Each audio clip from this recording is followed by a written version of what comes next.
কোন গোপনে মন ভেসেছে ধারাবাহিকে আমরা দেখেছিলাম শ্যামলী জানতে পেরেছে মন্ত্রীর মেয়ে রিনিকে কিডন্যাপ করা হয়েছে। কারা কিডন্যাপ করলো অবাক হয়ে গেল। অনিকেত বলছে তাহলে সাধারণ লোকের কি হবে, মন্ত্রীর মেয়ে যদি কিডন্যাপ হয়। মন্দার শুনতে পেয়ে এসছে, বলছে দেখি আমার লোকেদের ফোন করে কেউ খবর জানে কি না। শ্যামলী ফোন দিয়েছে, ফোন করে জানতে পেরেছে ওরা এক জায়গায় গেছে যেখানে একটি মেয়েকে কিডন্যাপ করে রাখা হয়েছে। মন্দার এগিয়ে গেছে, তারপর আড়াল থেকে দেখেছে ওটা রিনিকে আটকে রেখেছে। গুন্ডারা বলছে তোর বাবার জন্মদিন না, দেখ তার মেয়েকে আমরা কিডন্যাপ করলাম।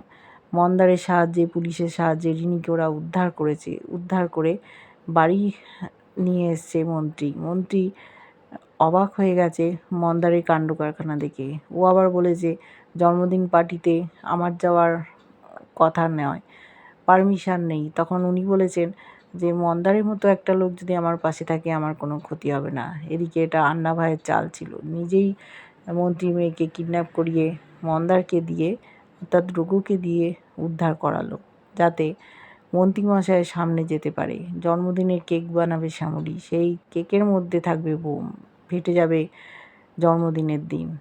শ্যামলী গ্রেপ্তার হবে, মন্ত্রী শেষ হয়ে যাবে। দেখব ঘটনাটা কি করে ঘটে।